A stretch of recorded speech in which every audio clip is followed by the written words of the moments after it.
Hey guys, how we doing? Sean here again. Excited for this video today. As you saw from the thumbnail, I'm going to be putting independent rear suspension on the Foxbody. My last video, you saw that I had made custom headlights for this thing. If you missed it, go back and watch that if you want. Otherwise, the last big upgrade to this thing was the T56 swap from the AOD. That was kind of a lot of work, or a big change to this thing. And if you paid attention on that video, I did hint that there was going to be some change to the rear of this car, because I talked about, I think the gearing on it was a little different, and just I had to replace a couple of the control arms, I think, to get the pinion angle just right once I got the T56 in there. But yeah, so I ordered up Ridetech's independent rear suspension. That's what all these fun boxes are for. So Santa came a little early for me. I get to dig into all this, but got like the cradle and some control arms, some axles, some hubs, all that stuff's in there with nuts and bolts and stuff. That little one there has got the yoke for the rear end, actually. Actually, if you're paying attention in my headlight video, this was sitting on the bench. This is out of a S550 newer Mustang here, so that's the rear end for it that I had to get also. That does not come with Ridetech's kit, so you have to buy that separately. But that is a 373 Torsen differential. I forget what year it was, but just picked that up out of a junkyard, painted it up, so it looks nice. But all that stuff's going to be going in the Foxbody here. And the one thing about this swap, though, is I got to spend a little extra money to do it, just because I'm still 4-lug on this car. So I have to get new rims. I don't have to necessarily get tires for it, but I want to go with a bigger rim. These are 17 by 9s. I want to go to an 18 by 9. So tires and rims I'll have to get replaced. The brakes would have to too, because they're a 4-lug hub on there. Now I got wheel woods back here. I probably could put a different rotor hat on here. Or maybe, I can't remember if these have 5-lug drilled in them already. Maybe I can reuse them. But I think either way I'm going to upgrade those. These are a 12-inch rotor. I have 12-inch rotors on the front and the rear. But I'll probably upgrade those too, just because the rim's going to be bigger, so you'll be able to see the wheel woods a lot more. So I thought, well, why not just upgrade these? And then I might actually be swapping a lot of parts off this axle and putting it on the Ranger here. I believe those are 11-inch rotors I put on this thing. So I might be able to put the brakes from this axle on there.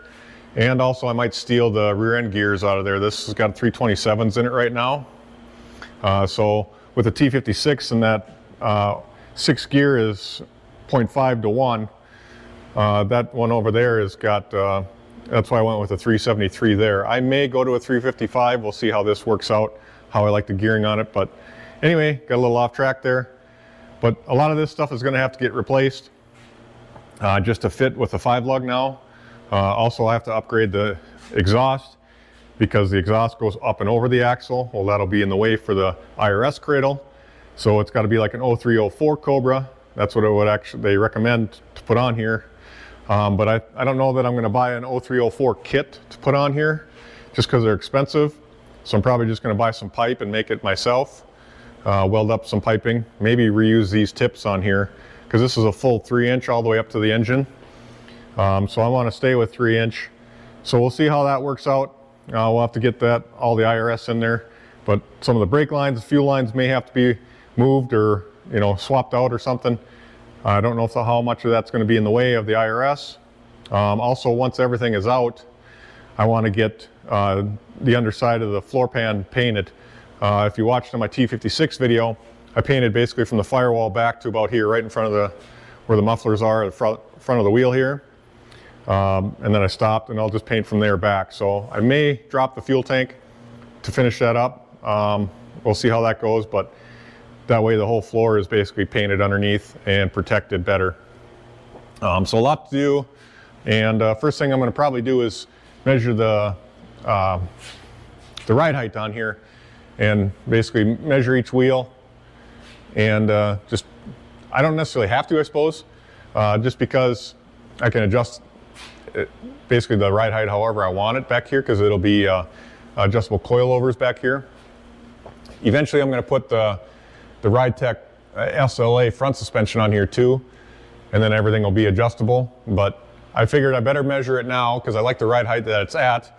And if I measure it now before everything's, you know, tore apart and everything, then I won't have to necessarily, all of a sudden I need that measurement for some reason. And then, oh crap, now what do? I got to put everything back together and set it down. And so take a measurement now just in case you need it for later, and you may not, but we'll do that quick, and then we'll start tearing into this and just tearing all this stuff out. So, and see what we got. I know we got to do a little massaging of the kind of the frame and stuff. We'll get into probably some of the instructions into that, but we'll get it up in the air and start tearing all that stuff apart.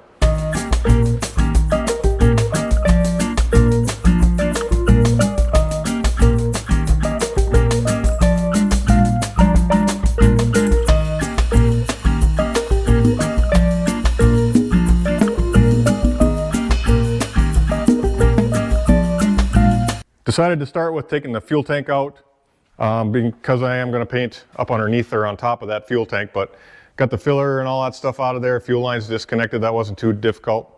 But got the wheels off, got my quick jacks out of the way. They were going to be kind of in the way of the front bolts for the lower control arms, so I decided just to get them out of there. So I got it on jack stands here and just some blocks up front for now, but trying to get as much as I can out of here. I got the quad shocks off, and then there's a bracket that sits on the frame rail here. I unbolted that. I'm going to wait to take the rotors and the calipers off. I'm going to disconnect the brake line first underneath here. But you can see I got my exhaust tips all taken off up over the axle. So then you get the mufflers just hanging there yet. But got all that out. What else did I remove? I think that's for the most part, quad shocks and all that stuff. But next I want to get kind of the coil springs out of here, the shocks off of here, probably the upper control arms out of here. And I'll need to drop the axle some more because these shocks are holding the axle up. Basically, they're fully extended and can't go any further. But I got to release this. I got my brake line up here on top. That's stretched pretty tight right now. So I'm going to disconnect that first. I'll probably do it on top right there at the hard line, and then just plug that so it's not dripping on me all the time. But once that's loose, then I can basically drop this some more, take the coil springs out, you know, shocks and all that stuff off, get that drive shaft off, upper control arms off, and then I'll leave the lower control arms till last, probably swing it down a little bit, and then unbolt all that stuff, and then the axle will be out of the way, and then we can kind of get down to the nitty gritty and start modifying it down here to get the cradle up in here. So here's pretty much all the major components that have to come out. The axle, the brakes, the mufflers. We got a couple of the muffler hangers right there, or the brackets for it. Pinion snubber has to come off. You know, I got the quad shocks and the brackets for that off. Upper lower control arm springs, all that stuff. Don't know what I'm going to end up doing with this stuff, if I'm going to reuse it on a different project or try and sell it, or I don't know, who knows. But now it's kind of time to start getting into some smaller details. I got to come in and kind of do a little bit of a prep work down here. There's a few more things I got to take off. Like the cradle's going to sit up in this area quite a bit. So like this brake line bracket has to come off. There's a couple of rivets I got to kind of grind off or drill out. My fuel lines here, you know, this is not factory fuel lines. So all this is going to have to be kind of pushed back or coiled up over here for the time being. That's going to be in the way, I'm sure. But things like this is the vent line off the tank. That goes up to the charcoal canister, I think. And then this little bracket here has got to come out of there. I think most of this can go back in a similar position once the cradle's up and in here. But for the time being, you got to take it loose just so you can get it up there. There's another rivet here I got to kind of grind out or drill out. So little stuff like that I got to do. I do want to come in here. Like a lot of these spot welds from the factory have these little slags on them. I just want to catch your finger and tear it, or if I'm in here painting or something with a paintbrush, it's going to catch that. So I want to clean all that up as best as I can. I think these rubber snubbers have to come off, this whole bracket. So that's got to be, the spot welds have to be drilled out. This has got to be opened up a little bit, I think, for the coilovers. I believe that's where they go. They mount where the old shocks were. So there's some metal work kind of to do just to cut. It's not terrible. You wouldn't have to necessarily do all the work that I'm doing here. I just wanted, while I'm in here, I might as well get it all cleaned up. But I also want to get like these from the factory, man. These pinch welds everywhere are so bulky and generous, I guess, if you want to say that. Like here, you can see it's overlapped so much, like a 1/4 inch, 1/2 inch. A lot of that can be kind of trimmed up, maybe folded over a little bit so you got more tire clearance, or, you know, no chance of tire catching that, these real sharp edges. So I might come in and clean that up best I can. And then I'll have to get a lot of this rubber rubber out of here before I paint, but we'll get as much of this cleaned up, and we'll have to test fit the cradle up in here, drill some holes. I know they have some nut certs or rib nuts that have to go in the frame rail and stuff like that. So before I can do any painting and stuff, I'll have to get all that figured out, mocked up, and you know, get that in here, basically test fit it in here, and then from there, then I can go ahead and paint it. So got a little bit of work to do before painting, but shouldn't hopefully take too long. All right, I started on the passenger side here. I'm trying to get these axle bump stops out of the way. It's a little tough to get in here and to get these spot welds out of there. There's all kinds of different ways. I suppose you could torch them out or whatever and get real crude with it, but trying to basically drill these spot welds out, but it's hard to get a drill in here. You can see I got this opened up a little bit more. I didn't take a whole lot off, but maybe a 1/2 inch or so out of here just to get a drill in there straight. Typically what I'll use is one of these spot weld removal drills. They work pretty good. It's got a little center punch in the middle that's spring loaded. So you're supposed to hit a center punch in there, and that's where that pin will stay in there typically.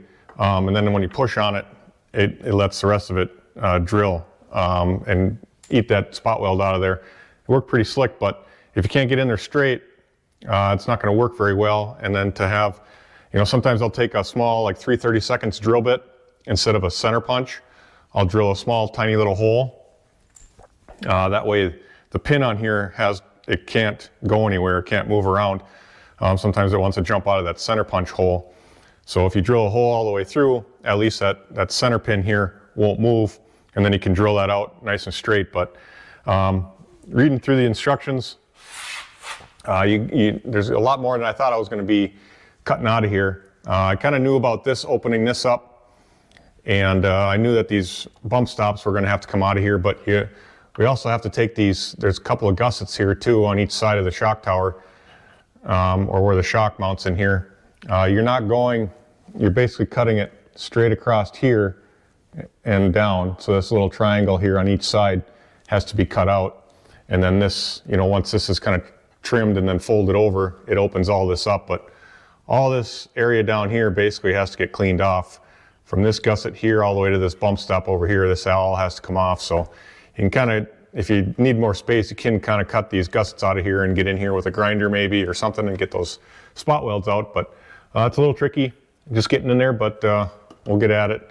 Take a little time, and then we'll just have to do both sides. But we'll get these hopefully drilled out, and then we'll have to cut these little gusset triangle pieces out of here, and then we should be good. All right, that didn't go too bad.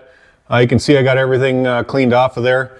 You can see where all the spot welds were. I basically came in and cleaned all this up. But there's the bump stop and the two gusset plates. The gusset plates were here and here, and that bump stop was kind of here. On that bump stop, they say there's supposed to be 4 spot welds here and then 2 underneath here. Mine had 3 on this one side, so I had 1 extra in there, so just pay attention. But there will be a couple on the bottom side you got to do too. So I went and cleaned all that up. I got this opened up. Basically they tell you to cut this and kind of trim down in here too, kind of 45 this, and then you bend these pinch welds over. One thing I will warn you, if you plan on putting this kit in there, technically this is a bolt-in kit. You don't have to necessarily weld anything to get in here. Everything you basically would just drilling holes and bolting it up, but This isn't something that you can necessarily go back and put a straight axle back in here if you ever wanted to unbolt it and put a straight axle back in it. I mean, I guess you could try and weld all these things back in the exact same spots. You know, like these gusset plates, you probably could, if you knew what you were doing, weld that back into place. It'd be a big pain in the butt. So just something to think about. I still have to do the other side. We'll get to that, but I do have to, let's see if I can get the light in here. These upper control mounts brackets are going to have to be cut too. Basically, this whole side here, all the way in there, there's a couple spot welds inside of here. There's spot welds up along here. But that whole piece, not the bottom, well, the bottom here has to be trimmed a little bit. But basically this whole side here has to get removed to get that out of there. You could just, I suppose, cut along the top and then, you know, kind of inside there and stuff. But I'm going to try and drill all that stuff out, all them spot welds if I can. But both sides, this has to be cut out too, this side. This part on the outer edges stays, and then along the bottom. So this here too will stay. Then along the bottom, this will get trimmed just in this little corner here. I don't know if this is where the muffler hangers brackets get bolted up to, these couple of bolt holes down here. I don't know if I'm going to be able to hang my mufflers off those same spots again. We'll see when we get to that point. But yeah, this is going to get all trimmed out of here. So I do have to, as far as the passenger side here, this will be the last thing to kind of cut out. And then I should be done with all that metal work on this side. I will have to do everything on that side yet. So I'll probably just do this and then move on to the other side. But hasn't been going terrible. It's just trying to figure out, some of their instructions that they sent are black and white, so it's a little, maybe in the pictures, not the easiest to see exactly what they have cut out. So they do have instructions online. They're in color, so just go online if you need to see it a little bit better, but that's basically what I figured out is I'm going to have to cut out. So I'm going to make a quick correction here. I said that this is the passenger side now. I said that this piece will stay. It sort of stays, I guess. I do have to cut this out. There again, even looking at the pictures online, it's really hard to tell just from the angle of the picture that they take how far I have to cut this out. This side has to be gone.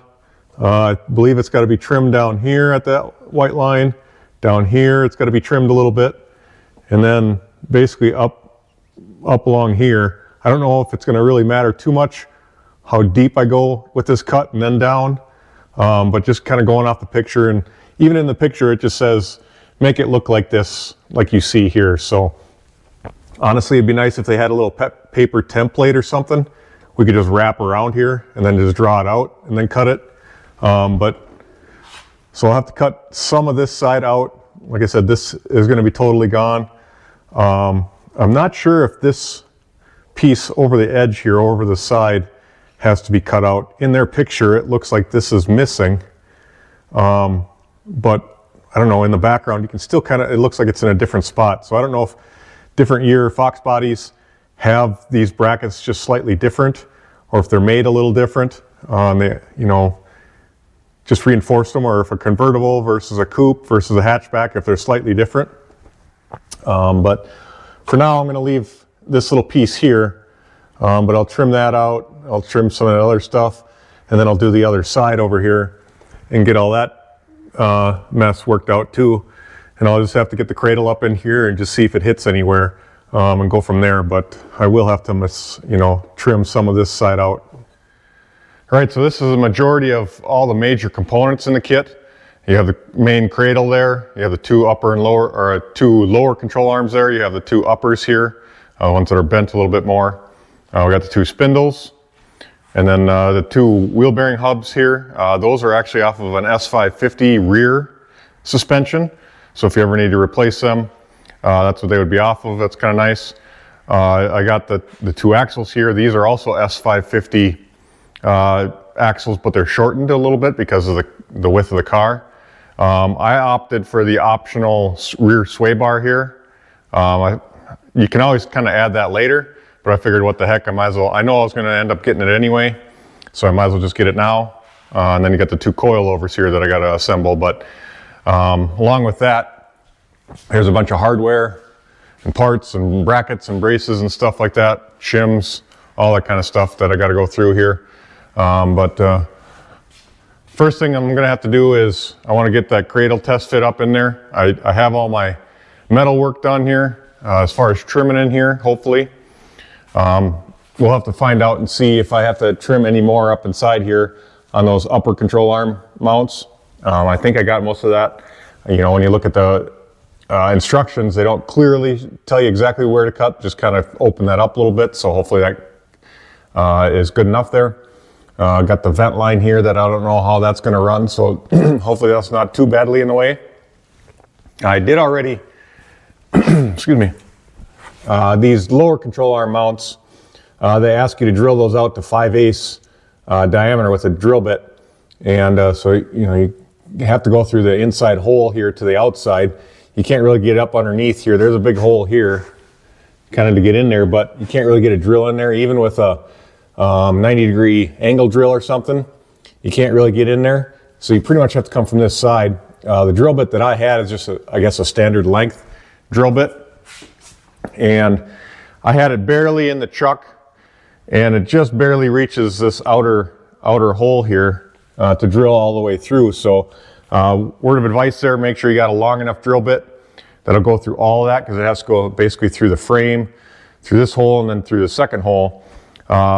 And what happens is the chuck basically hits this opening here, and it just doesn't want to go all the way through. So see, that was kind of a little tricky to get that to drill all the way through, but somehow or another you got to get that drill bit to go all the way through. But anyway, I do have that drilled out on both sides for that front bolt hole. And basically what I'm going to end up doing is they want you to put the front bolt hole here on each side in, and then more or less swing it up, and then you're going to have to test, mark where all these holes are on the sides. There's a bunch on top there. You also have basically all these. You have these two, and then a bunch here, and then you have all these down here that you have to mark and drill, and then you got to put those nutserts in the frame, and then that all gets bolted up. So it's a little, I'm sure it's going to be a little tricky up in this top here, maybe to mark them and stuff. You got a lot of the framing that's pretty close in there. You're not going to be able to drill with it up in there, so you're going to have to mark it, take it down, and then put it back up. So we'll see how that goes here. But yeah, that's most of the major components there. You do have a left and a right axle here, so pay attention to that. And then also the control arms are kind of left and right. These are marked. If yours don't, they have little tags on there. You know, D for driver's side, P for passenger side. But I think the two spindles are identical, and then the hubs are identical too. So those can interchange. But we'll get this thing kind of test fit up there and mark our holes. And then we should be able to start putting those nutserts in there. All right, got my little handy dandy Harbor Freight transmission jack here holding it up for me. Basically what they want you to do is you got your main 5/8 bolt here that you drill this out for. You have your, the bolt, the washer. Then they call this basically a misalignment spacer. These two, it's got kind of a cone shaped. And then this other washer here has a cone shape on it too. So it kind of centers itself. But basically you're going to shove this through the main hole up here and all the way through. I can already tell that they send these spacers or shims along in case you have a gap like this between these sides. These are going to go up in between here and take up that space. I do have one on the other side already. Honestly, I could probably use 2 more. There's still quite a bit of gap here. So maybe that'll kind of pull itself together. I'm not fully all the way up either, so we'll see. But basically, I'll have to put these shims in here when I put that bolt through, and then they send along this big spacer that goes where the old lower control arm is, so that doesn't stay nice and tight in there. And then that bolt runs all the way through, just like the other lower control arm. Then the nut tightens up inside here. So we'll get that both sides all the way through, my shims in, and then I should be able to, like I said, it's not fully up. There's a little bit of gap here yet, just because of the way it's sitting on the jack, but we'll get it fully pushed up in there, and then I can start marking my holes. They also make shims for up on top here too that they send along to take up any gap there. So we'll see if I need to get more shims or how that's going to work. But I think most of my cutting that I did up here, I think is going to be okay. Looks like everything's going to clear. Now this is where the upper control arm is going to mount. So once that's in there, there may still be more clearancing out here or up in here. We'll see how that works. Also, I have my vent line here. That's kind of, right now I have it up over the top of everything. It's up over the top of here and up in here. It might get pinched up in here. We'll see how much room I have up there. Either that or I'm going to have to go below everything. Whether I go, above this spot and below here, or just below everything and kind of reshape this line a little bit to come back here. Honestly, you could probably cut it all the way up front here somewhere and just run a rubber line all the way back to the tank from there to there, and you don't necessarily have to keep the hard line in there. And then you can see where my brake line is right there too. I think that's going to be okay, but I don't know how I'm going to adapt that to the new brakes, so we'll get all that assembled and figure that out. But I think that should be okay. That's about the only thing in the way. Let me see if I can get over to the other side here. I think that one was, yeah, it looks like I got enough room over here too to clear any control arms or anything. So this one you can kind of see I already got that spacer put in there and the bolt somewhat started. It's not all the way through yet. I got to get this other side in and aligned first, but we'll check that out and then we'll get it pushed up all the way in there and we can start marking holes. All right, looks like the hard line here for the gas or the tank vent is going to work. I think I'm going to go over the top of everything here. There seems to be enough room where it's not going to get pinched between the top of the IRS cradle here and the bottom of the floor. The only issue I can kind of see here is right in this area. I'm going to have to probably reshape it a little bit, because your lower control arm comes into this spot here, and then it's going to kind of snake out through here. So as the suspension moves up and down, it could hit this. So I might have to kind of push this corner up into here a little bit and just kind of reshape these few bends here. Otherwise, I think it'll be okay. And then just find a way to get that secure up in here. And then because this is about where it came out before, and then the tank rubber hose will just plug in right there. But my first problem that I'm running into right now is I can't get both bolts in the front here secured. I got this side on or in all the way, but when I go to the other side, I can't get that hole back far enough to get the bolt through. And that's because, if you can see here, we're hitting where the spare tire hole is. So it's kind of cocking the whole cradle in here just a little bit. So I'm going to have to come in here and just massage that very top spot and just give myself another maybe 1/2 inch or 3/8 of an inch really is all I need. Not a lot. So I'll go in there and with a hammer a little bit and try and open that up. Get a little more room in there. Then it should be able to fit. It's real close. One thing I want to show you too is on these misalignment spacers here, as far as part of this bolt, this little spacer here or washer has this little bit of a lip on there, and that's going to be centering, if I can get under here, that's got to fit in this hole here. If it's off a little bit, it's going to be raised up and there'll be a gap between there. So this has got to fit right in that hole like that. So that's why I'm kind of struggling to get that bolt just perfect in there.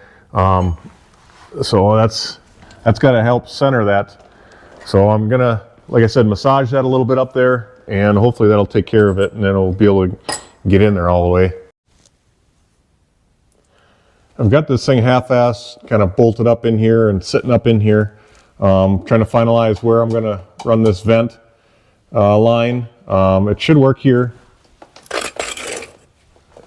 I'm going to trim this corner here just a little bit so I can suck that up against there. It does, maybe hard to see here, but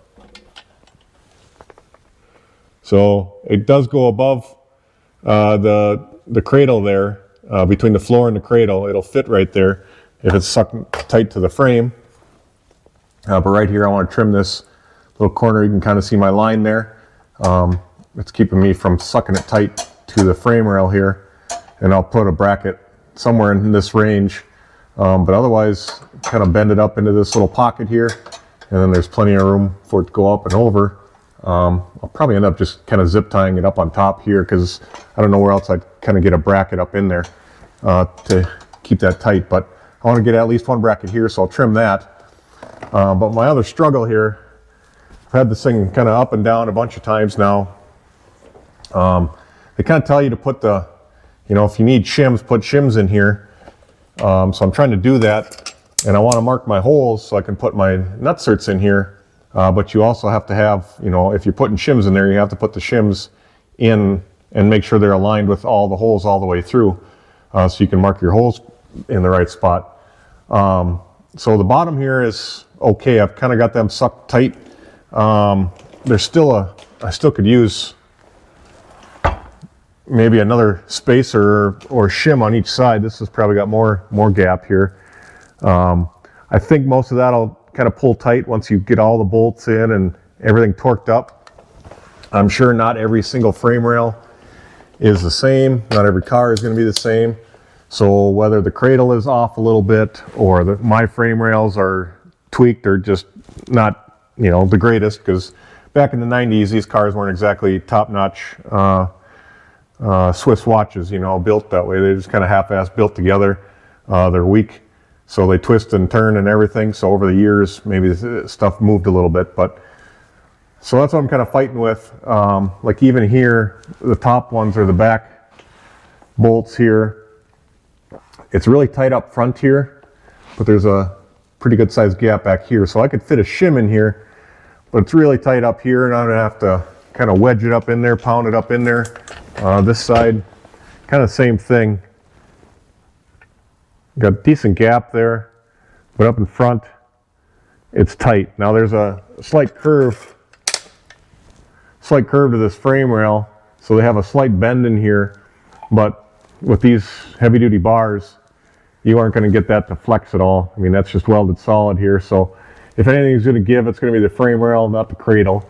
But maybe, I don't know, maybe the bolts don't have to be, I don't like having a gap there, but if there is, that's maybe how it's going to end up being. The other issue is I want to mark the holes, but to get these shims up in here and then get the bolt holes lined up so you can, punch through or use a transfer punch or something to the frame rail. To get these shims to line up in there is going to be a pain with it being so tight in here in the front but loose at the back. You can't really get anything in here like a punch or something to somewhat help align those bolt holes just because it's hitting the cradle and stuff like that.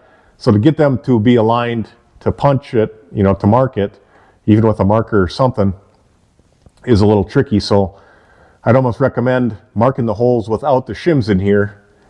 And then once you're ready to go in, then put the shims in there. But the other issue too is you're going to have that extra thickness too of the riv nut, the head of the riv nut that's going to stick out just a little bit from the frame rail to catch it. You're going to have that taking up that clearance too. So it's going to get a little bit tighter once you put those riv nuts in here and then try to put your shim in there. So it's going to be tricky, but I think I can get my shims in here. you know, once all these bolts are tightened down too, these two bolt holes are going to move a little bit. So I don't know how I'm going to do that first, if I should just kind of mark it on one end. They're slotted a little bit, so they know there's going to be a little bit of give, but once you tighten everything down, this hole is going to be moved, you know, this bolt hole is going to move a little bit. So I might have to just try and put them towards the inside or towards this edge of it, and then as it gets sucked in, it's going to move to the outside a little bit. I mean, if they're off a little bit, once I'm in there, I can always come in here with a die grinder and open this up too if I have to. But yeah, it's so wide here and then kind of tight there, which is kind of fighting me a little bit. But I think I got it kind of in the spot where I need to. This side's looking a little better, a little tighter. I'd like to have, if I'm going to put shims in, I want to put shims on each side to even it out, but you know, I suppose you don't necessarily have to. If it's all kind of leaning towards one side, you can just bolt this side up and then put a shim on the other side. But I'm trying to get it, you know, even on both sides. They only send you a shim for each side. So just kind of fighting that along here. I'm going to end up pulling it down again one more time, kind of messing with this line here. I kind of want to get that just out of the way and trimmed. I'll probably mark my front holes. They're all lined up right now. I'll probably mark them. And then I might put it up here again one more time and then get these marked here too. But I did test with the upper control arm here to make sure it didn't hit this line. As long as you kind of stay on the inside of this frame rail here, up, it's got plenty of clearance. Now, putting that upper control arm in here, I may have to trim up here just a little bit. I have to get everything kind of the lower and the upper together and the spindle on it, and then move it through its motion to see if it's going to come up this far, and if I have to trim this just a little bit. But I think I'm doing okay there. We'll see.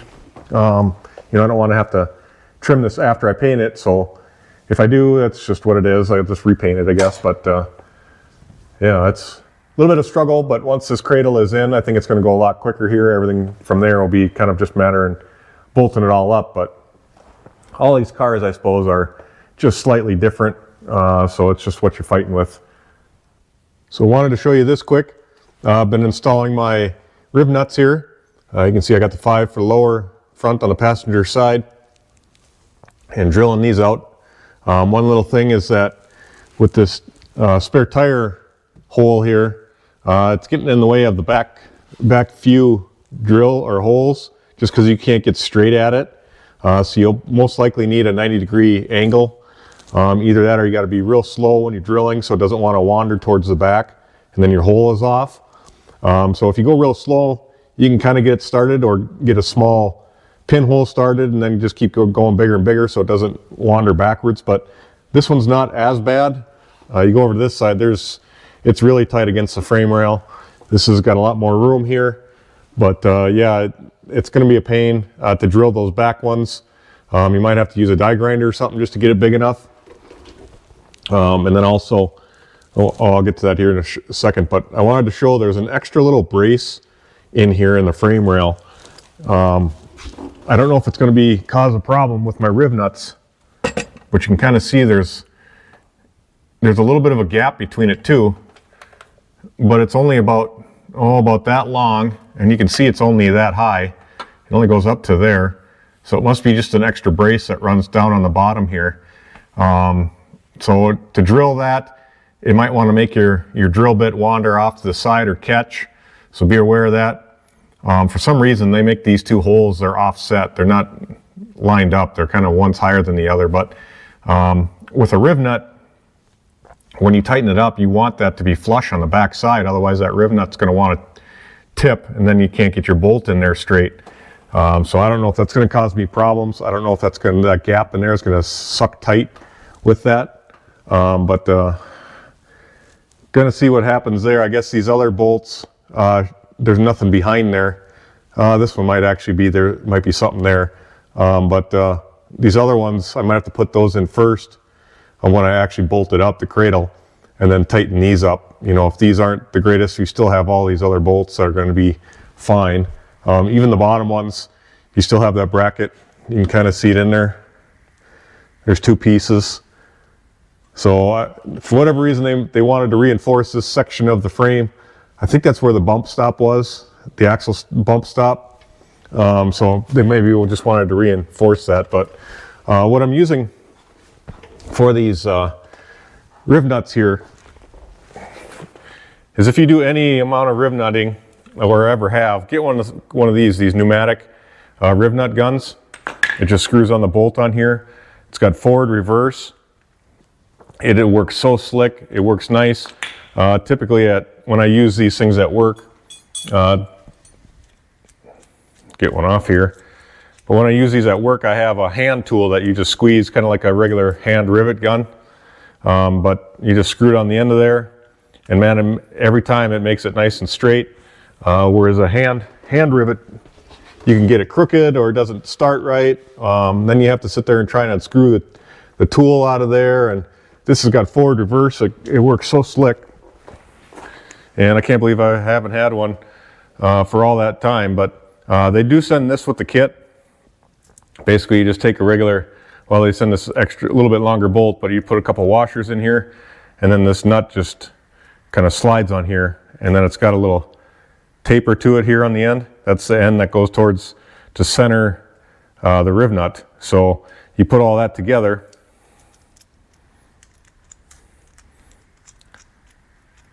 like that, and then you just put it in the hole, and then you use 2 wrenches to tighten it down. I'm pretty sure I'll have to use this little tool probably for these back ones here, and then probably for 2 or 3 of the ones on this side, just because I can't get my pneumatic rivet gun in there. So good thing they sent that along, but it's just going to take way longer to do it by this way every time, every one of them. But so I'm going to use that as much as I can, and then switch to this for the tight ones. But for the most part, I got all my holes drilled, or marked, I should say. Just a matter of kind of drilling them out and getting them all installed, and then we'll go ahead and probably end up painting it first before trying to get the cradle back in here. But yeah, I got to drill these out to the bigger size. But it is kind of hard to get up in here for these back ones to mark the holes, just because you can't get straight with a paint pen or something. So I used a kind of a hook or a little scribe basically, and I just scribed it best I could in the ones I couldn't get to. You could also use a template. Once you get a couple of holes on there, then just put the template up there. It's supposed to go this way. Put the template and then mark the rest if you can't get all of them. But so far they're lining up pretty decent. All right, you can see I got all my bolt holes or my nut certs installed. Everything went okay. You can also see I got some paint on here. I got some Pour 15, a couple coats of that. I just use a paintbrush to put it on. This floor is in real good shape. The whole car is real good shape underneath here. Hardly any rust, but kind of a few spots towards the back here, back corners, there was starting to get a little bit of surface rust, so I wanted to stop that ahead of time. But getting ready to mask it off, put some plastic on the sides here so I don't get any on the side of the car. But I'm gonna use this Duplicolor truck bed spray. That's what I used up on the front floor. So I'll continue that, probably put a coat or 2 of that back here, and get that all sprayed, let that dry, and then I'll be able to put that cradle back up in here, and then get started on putting lower control arms and some of the other stuff on. Hopefully it'll start moving a lot faster. Getting ready to push this cradle back under the car and get this thing bolted up. I just wanted to show you this quick. So these shim plates, whether you have to use them or not, I am going to try and use them. It's tight in my car up in the front, but there's more gap in the back. I still think it's better for me to try and put these in than not put them in. So I'm really going to try and get them to fit up in there. It's going to take some wrestling to get them kind of squeezed up in the front here. But when this cradle is up in the car, you can't get these up inside here because there's just too much. You can't really slide them up over the top like this and get them in there. You either have to lower this just a little ways so you can kind of get it weaseled up in there. Plus it also has a slight bend to it. So to get it up in there, you need extra space because of that bend. Once it's in the right spot, it's bent right where it's going to fit right in there. So I'm going to try and actually put these on as I raise the thing up into the car. So you kind of have to put them up at the same time. What I'm going to do is, because I got room in the back here, a little extra spacing, I'm going to just zip tie this thing in here so I'm not wrestling around with them. Otherwise, if you try to get them in there and raise it, it just wants to tip forward and fall out. You know, either that or you're going to have to slide them back. But because this thing has that little kink or bend in it right here, it's nice to have it right in the right spot for it. So I'm going to, like I said, I'm going to try to zip tie in maybe 2 or 3 holes here. Once it's up close to being all the way in there, then I can just cut those zip ties out of the way and then push it all the way up in there the rest of the way.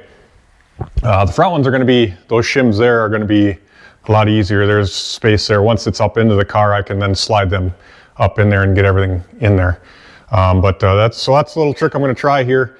Just kind of zip tie them in place, or I suppose you could use some masking tape or something like that and hold it in place. I'm going to try and get those in there, see if we can get this thing bolted up. All right, I decided I'm going to cut this shim each side. Like I said, the front part of it here is just so tight, where the back has got a lot more room. I'm going to shave it right here just before all these rest of these bolts and just cut out the front part of it where the front bolt is. Do that on both sides, and I think that's going to fit. I can still have these 2 in there, and then it won't be too tight up here to try and wedge it in there. So I'll get these 2 cut, and then we'll get that cradle up in there. Cradle is all installed now. My little trick of cutting those shims seemed to work. You can kind of see it's tighter up front, and then right there is where I got it cut, and then it goes all the way to the back. That seemed to take up the amount of space that I needed, so I could have it on both sides. Here's the other side. You can see it's kind of cut right there, and that seemed to work. So it wasn't so tight up in front. It was just fills that gap that's in the back side. So, but everything is bolted up.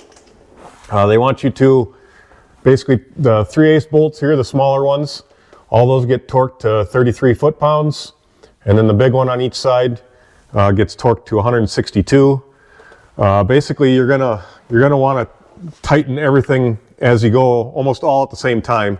So just kind of go around, keep tightening and tightening, and you know, draw everything tight together at the same time, including the big ones. But basically, they want the small ones torqued first, and then you come back and do the big ones. I just kind of drew everything together all at the same time, and then final torqued everything.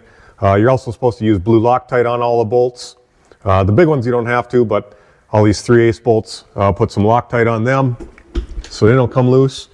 If you were doing any major racing with this sort of setup, I would almost weld this cradle into the frame rather than bolting it up. That would be a much more solid thing than having it all bolted in like this, because there is that chance that, you know, maybe these nutserts strip out, or, you know, over time, or vibrate or pull out or something like that. So basically come loose. But the best way to do it for hardcore racing would be just to weld the darn thing in here. But you might have a totally different setup anyway. But so far, I think that's going to do it for the cradle. I kind of have my brake line still here loosely hanging here. I don't know how that's going to be run. I'm going to have to put the differential and all the suspension together, figure out where I'm going to put my T here. I'll probably end up mounting a T somewhere on this bracket here, or this frame, and then split off, but I don't know how I'm going to run my hoses. I'll probably have a hard line out as far as I can out to the wheel somehow, and then have a flexible line going to the brake caliper itself. So, but that'll be all in due time. I do have my vent line here all kind of just zip tied together, or zip tied to the frame. Excuse me. I'm going to end up having to run my fuel filter or my fuel line along here somehow. Somehow I'm going to have to take the fuel line. It's kind of got coiled up over here, and I should have room to go up above this cross member here, the frame there, but underneath these top 2 tubes. This is where the stock location is for the fuel filter on a Foxbody. There's a little bracket that they have you remove. I think that will fit back in here again, so I could probably put my filter here, somehow mount it, and then run it to my tank. So I should have room to kind of above the differential, basically run my fuel line up over this cross member here, under these two, and then back through here, and then over to the corner of the tank where the pump is and stuff. So that's looking okay, but I still have to get the differential up in here just to kind of figure out what's going on, where I can actually tie it to.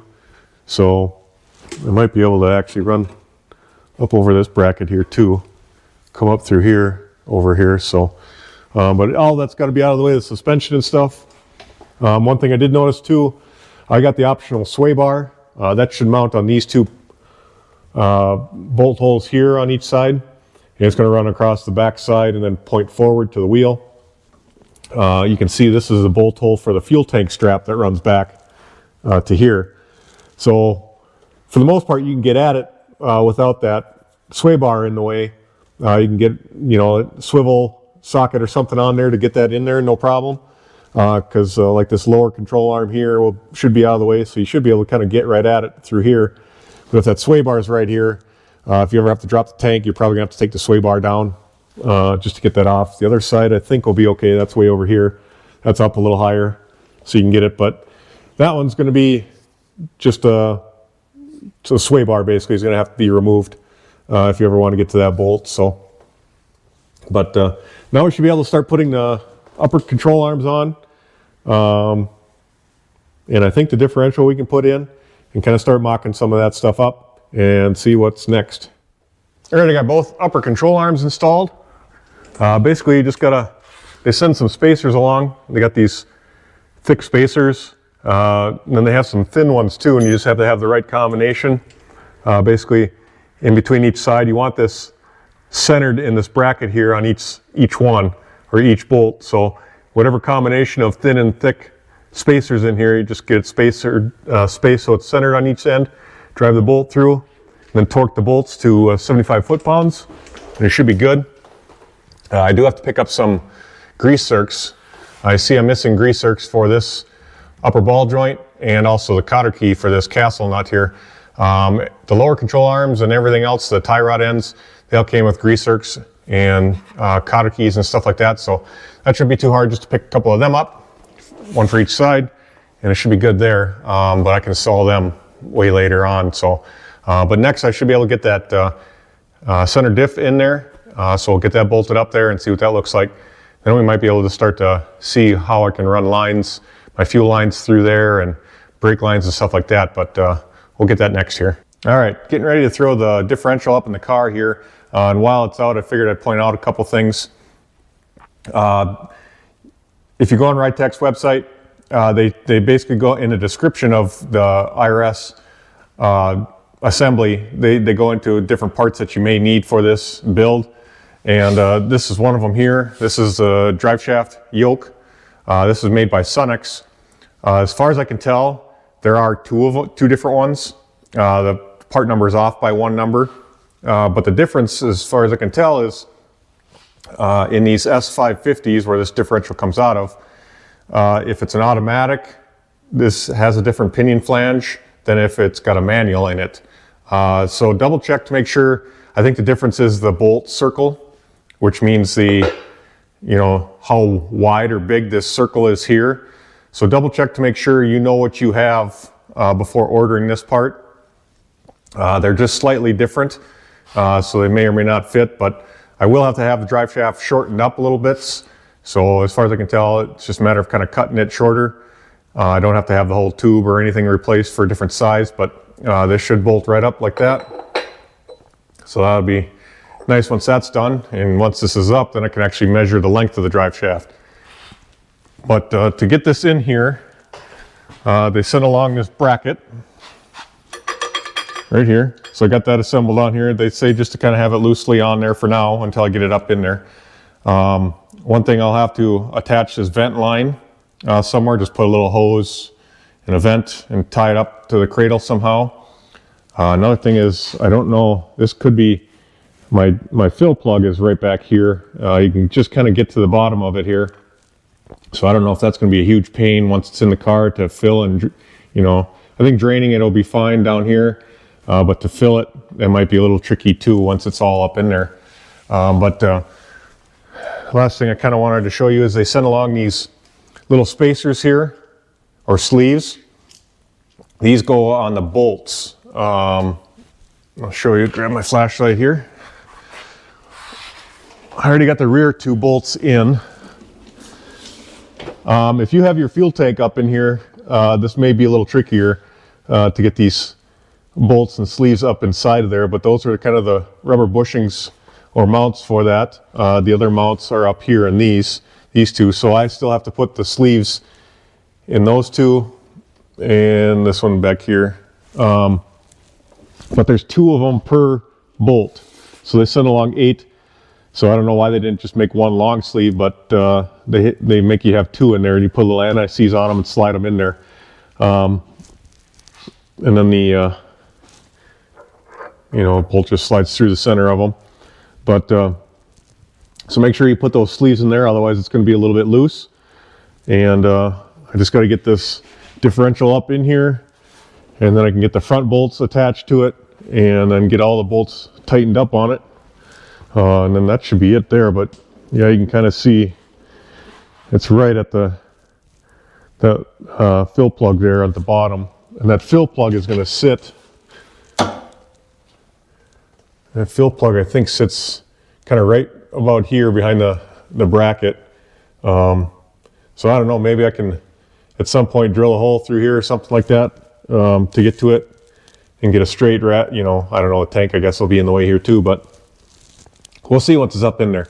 Well, differential's in. It was definitely a struggle to get that thing in there. I would recommend having maybe 2 people, one to kind of put it in place and one to run the bolts. I couldn't use my jack over there because the differential goes up too straight or flat. And if you do it that way, you can't, it's too tight in here to sneak by everything.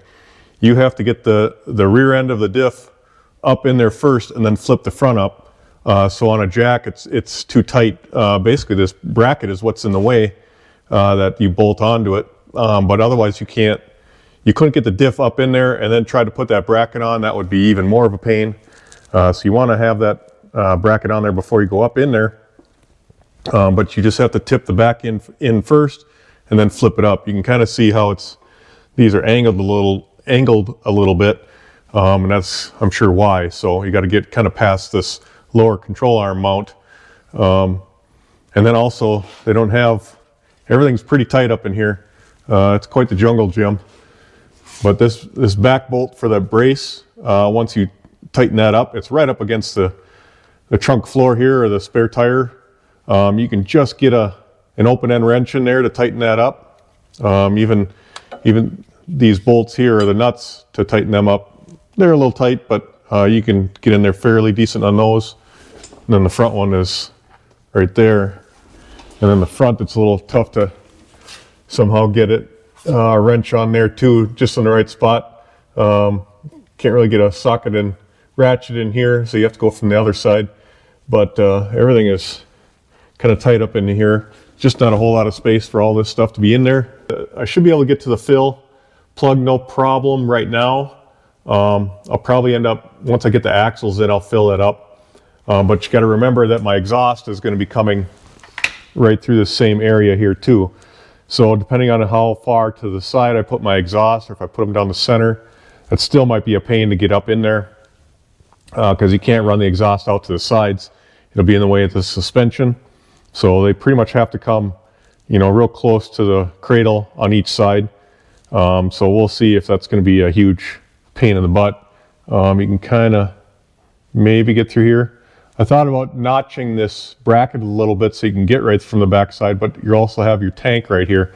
So the fuel tank will be back here, kind of in the way. I think next I'm going to actually try and, you can see the vent nipple sitting up on top there. I'm going to try and hook a line to that while I got room and space up in here. We'll run that somewhere. I want to probably run my fuel line next, get my fuel line situated up in here just before I start putting all this other suspension and axles and stuff in here. Might be in my way. We'll get all that taken care of next, hopefully. All right, forgot to show this too. These are, when you put the differential in, once it's up in here and you got all that mounted, you have to put in these 2 small bolts. They're little support braces. Here there's a little sleeve. Those sleeves come with the rest of those sleeves for the differential, but they're a little thicker, so pay attention to that. They're about the same length, but they're because this bolt is a smaller diameter, this is a thicker walled bolt or a sleeve. So, but they got to go in here. Mine did not line up actually. When I put them through the first hole here, it didn't line up with the second hole. It was off just a little bit. So I had to kind of, I don't know if it was just maybe the powder coat or something, but I came in here with a die grinder and opened this one up a little bit so it lined up. It wasn't much, but just enough to angle it into that hole. This is actually what I ended up using. It was just my right angle drill here with a little, I got a little collet that goes on the end of there, and then a die grinder bit, and then use my drill. Because once the differential is up in here, you can't get drill or anything, even a right angle drill, you kind of hit right up here. So I would double check that before you put the differential in there. Maybe make sure that bolt slides through there so you could actually take a drill and get that straight. So it worked out for me, I guess, because you can't drill it from the front here. There's just too much shit in the way. So a right angle die grinder maybe would fit in there, but that's what I ended up doing. So once I got those bolts in, I can kind of show you here too. I got my fuel lines run. I got them kind of up the front here, up and over. It gets a little tight because this front pinion is now up higher because it's fixed. You know, you don't have the axle moving up and down. Normally that sits way lower, plus it sits back further. This one sits so far forward that it's really close to the tunnel. So to get fuel lines and everything else in here, plus exhaust and all that, it's going to be tight. But I got them run up. You can kind of see I got a zip tie there holding it to the body. And then I have it kind of run just below the 2 cross members in the cradle. I got that zip tied there. And then I took and made my own little bracket here. But I used the existing holes that were there, or bolts, for the old factory filter mounting flange. That bracket does not fit in here. It's just, you could probably get it to work, but I wanted the fuel filter to sit a little bit lower here, just so I could access it better. It would probably fit up in here, but then to try and get that filter to, you know, if you wanted to replace it or clean it out or whatever, it'd just be too tight up in there. Plus you have the bolt for the coilover right here. That's kind of in the way. And then to get, you know, especially with AN, this is a -8 AN fittings, to get up in here with some bigger wrenches just isn't going to happen. So I wanted to sink it down a little bit further. I thought about maybe putting it further out here, but I wasn't sure if the wheel would, you know, be in the way or cause problems there. So, and then you have the fuel tank strap right here. So it clears that, and then the fuel tank strap will actually come back and then go down around the tank. So it should clear all that, and it should still have room. I'm going to have the, what do you want to call it, sway bar right here mount. But that I would think would be easy enough to take off if I had to. Plus I still think I have enough room here to get all this off. I had to shorten my line up about 3.5 inches. Mine are going to be different than the factory fuel lines. So it's going to be different for everyone, depending on what they put this on. So now I just have to take my line that went from the filter here, shorten it up probably a little bit, and that comes to the top of the tank right here. That's where the fuel pump would sit. And then I have my return right here that I'm sure I'll have to shorten up. That's plenty long, because I used to kind of come up and hug the frame rail here to get away from the exhaust. But now all that's going to be underneath here. So this will, I'm pretty sure will work out okay. I'm trying to think what else I got going on down here that I need to kind of warn you about. But yeah, we'll get those lines done. Did get my drive shaft figured out. I'm going to have to cut my drive shaft shorter, about 5.5 inches. Basically, you just got to measure from the transmission output shaft to the flange here, to the pinion flange, and you know, figure out how far that's going to be shorter. Also, with that other, I don't have it handy right now, but that pinion flange or the drive shaft flange here that bolts to here, you're going to have to kind of measure that. So I went U-joint to U-joint. on the old one to the new one. That's how I figured it was going to be shorter. But drive shaft shop should be able to figure it out if you just were to measure from the transmission back to here. They would be able to figure out those dimensions. But yeah, I'm a little worried maybe that because it's so higher up in here, the drive shaft might contact this spot up here on the tunnel. I think it's going to clear, but if you were to go with a bigger aluminum drive shaft or something, it would probably get pretty close. But it does clear up here, so I think we'll be all right. And then because it doesn't have to move at all up and down, because this is fixed, that it should just be solid. And it's not going to, the drive shaft's not going to move forward and back like a typical straight axle, because when the suspension moves up and down, that drive shaft moves forward and back. Where here it's fixed, so it's not going to be moving. The only thing that would really move would be your engine if it's torquing or twisting up there. So, but I think next, now that I got those bolts in, I should be able to get these lower control arms in, start putting in coilovers, the half shafts, and move on from there. But we'll get that drive shaft sent out, get that shortened up, and continue on here. So I got the lower control arms both installed now. They're very similar to the top one, to the upper control arm. As far as you got to put shims in here, get that centered on each one here. So get that spaced out. It's a little trickier though, because you have these camber lockout tabs here, or plates. You have to have, you can kind of see there's 3 different holes on here for adjusting camber. They also have these little notches to kind of, so you know which way they're turned. Like there's a notch 1 here, there's 2 notches here, there's 3 notches here, 4, just so you kind of know. And the instructions basically say to start off with 1 degree. The way this is positioned is basically 1 degree camber. But if you notice, I kind of have the 3 notches pointing out on the passenger side, and on this side, on the driver's side, the 3 notches are pointing this way. So you have to pay attention to make sure they're all lined up. There is 4 of these per side. So you have 1 on this side. You can see there's 1 here, and then basically there's 1, if I go on the other side, there's 1 on this side of the bolt, and then there's going to be 1 up in front here. So there's 2 on each side of the bolt, and they all have to face a similar direction. So the passenger side, they all have to kind of face that way. On the driver's side, they all have to kind of face out that way. So just pay attention to all that. And then I suppose once you get to the alignment shop or whatever, you can adjust those. But they just have to basically all be facing the same way. So a little trickier kind of getting everything lined up, and all kind of, it's another 2-person job here, I think, kind of to get the bolts started and all the shims and stuff in there. For whatever reason, the upper one was way easier to get them going. But anyway, got those all both installed. Kind of might have screwed myself up here. I was just kind of looking at that for whatever reason. This is the upper coilover mount here, upper bolt for it. And for whatever reason, I was thinking it was going to mount to the inside here, between the upper control arm and basically mount here. But this is going to be the sway bar mount here. This here is the coilover mount, so it's going to mount on the back side. Well, that's exactly where I got my fuel filter now. So I might have just enough room. I'm going to grab a coilover and just kind of test and see how that's going to look here. All right, here's a coilover. I'll show you in a little bit here kind of how these are supposed to get assembled. They didn't really have instructions that came with mine, so I had to go online and look up the rear coilover instructions and download those. So I had them, but basically you can mount this either way, up or down.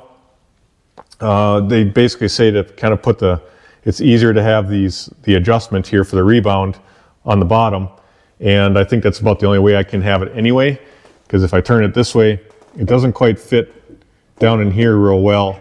It fits better if I have it this way. But we'll check it out here as far as the how much space I'm going to have here. See if I can get it up in there. I think I'm going to be okay. I don't have that nut turned, this spanner nut turned down all the way, so there's not much pressure on the spring, but it's going to be close. But I think I have just enough room kind of to get that fuel line out of there. I just have a temporary fuel line put on there right now, but it's going to be tight. It's basically going to be spaced about right there.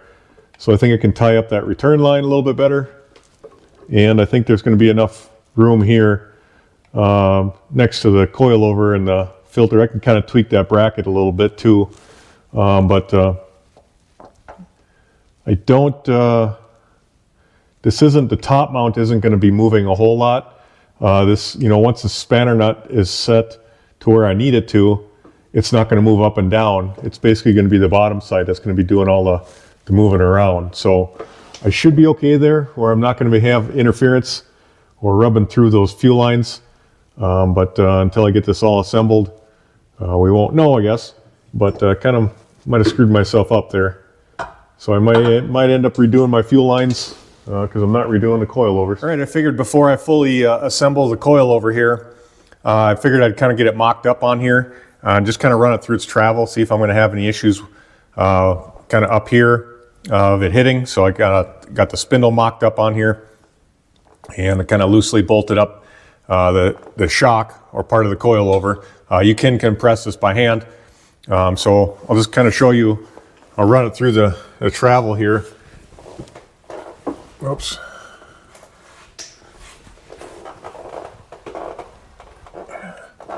So I am hitting right up here, and I have just a little bit more before that shock bottoms out. I already kind of ran it through the travel, and I did some more trimming here, and I kind of cut this little lip that I had cut, and I just bent it over fully. I trimmed this a little bit more. You can kind of see where I cut there. I can't really go any higher or cut any more out. I mean, the best way to do this is to open up this pocket more and bring it way over here and then down. Then you won't have any issues. But to do that, you basically would have to go into the interior, take all the interior loose and get it out of the way in that area, and then basically cut all this metal out of here, because right on the back side of here would be kind of your seats in the trunk area. So you'd have to cut that and then make a little pocket in there and weld something in there to do all that. And I'm not going to do all that right now. Maybe in the future I will if I have issues with this bottoming out. But being it's so close to almost bottoming this out, I'll have these springs probably set up pretty stiff. So I don't think I'll have any issues there. I mean, unless I decide to go full Dukes of Hazzard over a bridge or something, I might have some issues with it hitting there. But then at that point, it might self-clearance itself anyway. I might just push it up just enough where it doesn't have to. So trim this back as far as you possibly can. If you have the car apart or whatever, maybe the interior part, wouldn't hurt to open this up more or cut this out. I mean, I guess you could take a hammer to it and totally bash it in. I'm just not willing to do that right now. So that's about as far as I'm gonna go with it. I'll have to double check the other side. And then I'll put a little paint on here. But basically, I think that's gonna be pretty good. The only other couple spots that they actually, if you run it through its travel, the lower control arm will hit this brace here on the cradle. And then I think the other spot is right here. These two bars will eventually hit if you go all the way up. I can't remember, but basically there's a couple spots on the bars themselves. If they were to hit, they would probably just bend or kink if you hit it hard enough. But that would be totally bottoming this out, the spring, hitting here, and then it would finally hit. But I think I'm okay with that. The coilover does get pretty close to hitting this right here and up in here, but there is a gap. So you just double check that to make sure it's not binding or rubbing on there, but there is just enough gap there with these little spacers that they send along that it should be okay. For the most part, it's going to stay in a certain area all the time, unless you hit really big potholes or, like I said, go full Dukes of Hazzard on it.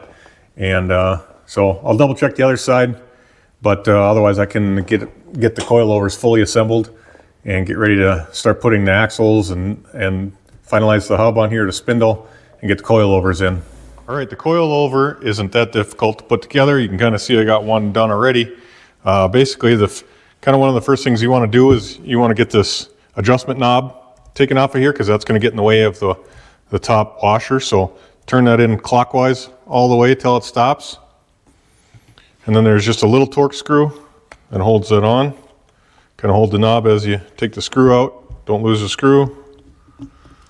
That just comes right off. Basically, this is the one that needs to slide over that, but then you got the bottom nut here. That's the one that's actually adjustable. You can see all the little ribs on it for your spanner wrench. You can screw that right on the bottom. Just get it started, basically. Then you want to, there's two of these Delrin washers, basically plastic washers. You're going to have to put one on the bottom adjustment nut, and then basically your coilover will slide over everything and kind of get centered on the bottom down there. And then you want another Delrin washer, and then also this top washer will slide over there now and kind of sit in there. There is this little snap ring here that has to go in this groove up here, and that's what holds this top washer in place. I basically slide that down around the small section of the shock there, or of the coilover, and then that just kind of snaps into place right there. Pretty easy. You can do it with your own fingers. And then that catches on the top there like that, so it won't slide off again. And then all you have to do is kind of tighten the nut. You can go the opposite way here too, where you put this one on first and then slide everything up kind of from the bottom of the way it looks in here, and just kind of snug it up here for now. Once it gets in the car, then we'll have to adjust it. You can see there's they got a little plastic piece in here that's just to kind of keep this spread open, because that's where the last remaining little Allen head screw here, or bolt, will slide in there, basically right in there. Once you get it in the car and you get it adjusted where you want, then you're going to run this tight so it stays there. And then basically you just got to put your knob back on, and you should be good to go. Also, for the coilover bolts here, you'll notice that there's quite a bit bigger bolt that goes on the top, and then the smaller one goes on the bottom of it. Basically, then you'll have these spacers that go in there on each side. Basically, they sit like this, one on each side there. These actually sit inside the eyelet, just because it's a smaller hole, and then so that bolt will fit in there. And then the bigger ones go towards the top, just because it's got a bigger bolt. But this bolt actually will fit in both top and bottom of the coilover. It's just how they do it on this kit, so they need these little bit of spacers to fit this smaller bolt. So just be aware that you're putting in the right ones. Next, I'm working on getting these hubs assembled. I got it bolted to the spindle here. There's 4 bolts that hold the hub to the spindle. You got to put a little Loctite on them, torque them down to 99 foot-pounds. So that's all bolted up like that. Then I got to install this tie rod arm on here. Basically, that's going to go like that. So pay attention to the instructions. This is going to be the passenger side. So this is the way this bracket has to face. It's got to point forward towards the front of the car, and then this little dog leg has to face up. That's how they want it. Also, these are slotted down here. You can see they're slotted. It comes with these little tabs that go in there. They're little inserts, and that's what's going to be, the bolt is going to thread into. Basically, you can put them down towards the bottom, or you can rotate them, put them towards the top. I'm sure they use this spindle on a bunch of different stuff, whether it's a front suspension or rear suspension. So depending on your make and model, that has to go up or down. And I suppose something similar to this too. It just all depends on what application you're using. But I'm basically going to bolt this up, use some Loctite on the bolts, torque it down to 93 foot-pounds, and I think we can move on to the next step here. Also be aware, so I got 2 different instructions here. One is just the instructions for the cradle itself. This is more kind of generic as far as putting the cradle in. They are also going to send an extra instruction here. This one is for the Ford hub bearing spindle. when you read through this stuff, there's things that are slightly different. Like the Ford one here tells me that those inserts are supposed to be to the bottom, where this one here tells me they're supposed to be to the top. So pay attention to that, otherwise you could get it wrong. So make sure you know which way they're supposed to be in. All right guys, little progress report here. I'm kind of at the point where I need more parts to kind of keep going. So right now I'm just kind of mocking up some of the parts. I think I just mentioned that I was going to assemble the tie rods and coilovers, stuff like that, and get that all installed. Well, I kind of need to wait for that because I want to be able, like the coilovers, I want to be able to articulate the suspension up and down to make sure the wheels that I'm getting are going to clear, wheels and tires and all that stuff. As far as when I put the brake lines on, the flexible brake lines, I want to make sure that they're able to clear and they're not going to pinch or kink or anything like that. So I want to be able to move it up and down. So I'm going to leave the coilovers off for that. The tie rods, they might get in the way of when I do my brakes, so I don't want to fully tighten them up. I'm kind of mocking them up. And I was going to show you this real quick. So right now I just have my stock 2016 S550 rim on here and tire. It's going to be bigger than what mine that I'm getting. I'm going to get an 18 by 9 rim. This is a 19 by what, 8.5 or whatever it is. So it kind of helps mock it up. Plus the stock or the rims that I had on there are 4 lugs, so they don't even fit on here. But I'll kind of show you here. The issue that I'm kind of having is, so that's the tie rod kind of just mocked up in there. It's not tightened down, but you can see where the grease circuit is facing the camera here. I don't know what Ridetech was thinking, why they decided to put the grease circuit there, if that was their decision or just some tie rod that they bought and it's pointing that way. But I don't know how you're going to be able to necessarily get in there and grease that. I know they make 90-degree grease zerk or grease hose adapters that'll kind of slide on there. But so these are the two. This is right hand, so it's a little bit shorter, but that's got a right hand thread on it. This is a lot longer, but this one's got the left hand thread on it. So then you have your adjuster in the center there. And that's what it basically looks like. So they're going to be assembled the same way, but this one, it's got the grease zerk right there. And that one is easily reachable underneath. That's kind of up underneath by the cradle, just below the upper control arm. That one you can easily get here and grease this if you wanted to. But this one, I don't know why they didn't put it right here in the center of the, like most tie rods are. They point it this way. So I was kind of thinking, well, maybe there's going to be room or something like that. But if you look at it, the brake rotor is going to be in the way. You know, that's not in there right now. I don't know how far back that's going to be sitting. I might be able to get a straight grease gun on there, or if I have to buy an adapter to be able to slide at a 90. But I just think that's kind of dumb that they didn't realize that when they were putting this together. Why wouldn't they put it right on top or stick it out the front or the back or something like that versus out the end here? So that's just something you run into, I guess, when you're dealing with these kits. But I might try and see if I can find a 90-degree grease zerk and replace that. Maybe point it up. I think that would probably be the easiest way if I can get something. I think that's a metric grease zerk. So we're going to look into that. I'll have to stop at the parts store and see if they got something that will screw into that. But yeah, and you can't flip this tie rod around. You know, there is room if this one was pointing towards the cradle or towards the diff to maybe get in there with a grease gun. But you can't flip the tie rod one way or the other because this stud here, I guess, is a lot thicker or bigger than this one. So this one's way smaller than this. So it has to go on one way. They have to go on. This is basically the left hand that has to go to the outside to meet on that bracket right there. So in the meantime, while I'm kind of waiting for all my parts to show up, which should be here soon.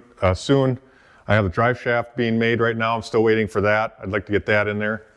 I'll kind of show you here underneath what I got. I don't want to put in the sway bar just yet because it's going to be kind of in the way of tightening my coilovers up here. This one, the other side's not so bad. The driver's side's not going to be so bad to tighten. This one's going to be kind of tight in here just because of my fuel filter right there. But the sway bar comes right here and kind of goes forward. So just in case I need to get a wrench or whatever in here, I'm going to leave that sway bar off. I might mock it up and just get everything kind of ready. But I am waiting for this lower seal here, so I can put my fuel tank back in here. I think I should be able to get the sway bar on with the fuel tank in here, but I would like to get the fuel tank on, get my fuel lines and all that stuff wrapped up. I did get, and I filled the diff here. I just had a little bit of oil in there, so I drained that out and I refilled it with some synthetic oil. You can get at, the plugs from the bottom here to at least get the plug out. And then I just took a hose and the oil can, and you can kind of go straight through to the plug right here. So it's not terrible, but you got to remember that my fuel tank is going to be sitting right here. So once that's up in here, it's not exactly easy to do that unless you have one of those either transfer pumps, or if you have a little hose that's got a little hook on the end of it that you can kind of get up in there, and a little hand pump or something like that. So then it won't be terrible. But like I said, I got everything kind of mocked up. I do have, like I said, I'm waiting for the drive shaft. The exhaust is going to be last. Here you can see the inner tie rod. That's got plenty of space to get to this greaser. They do say to torque this nut, I think to 40 foot-pounds or something like that, but I don't know how you're going to get in here with the torque wrench. So that's just going to have to be your elbow torque. This one you can get at no problem. So, and the adjuster you should be able to get at easily. But I did mock up my brake line. Can I show you that? You can see the old stock one up on top there. I happen to have a T fitting there that just happened to work with those size lines. So I made a little bracket there to hold the T in place, and then I just got one running out to the side there, and then one running out this way too, out each wheel here. I don't know if that's honestly going to be my best spot to have them. Once they articulate, let me get out here. Because chances are you're going to need to, oops, see if I can find a magnet here somehow. But I'm going to have to, I think I'm going to have the caliper up front. I did kind of mock up my S95 bracket that I bought from here just to see, because I'm waiting for the rotor and all that stuff to kind of figure out what my brackets are going to be. But I don't know if I'm going to use these or not, or bolt onto these or weld onto this and make my bracket for the caliper. But anyway, so the line coming out here, from here, it'll be a flexible line to the caliper. And I don't know if it's going to be here. It might be too short, because this thing does move quite a bit up and down. I don't know how much travel, how many inches that is of travel, but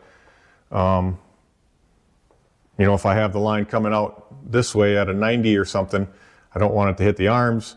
If I point it down, I suppose that maybe would be the best. Point it maybe straight down, then come back up to the caliper so it has that loop in it, so it'll give as it goes up and down.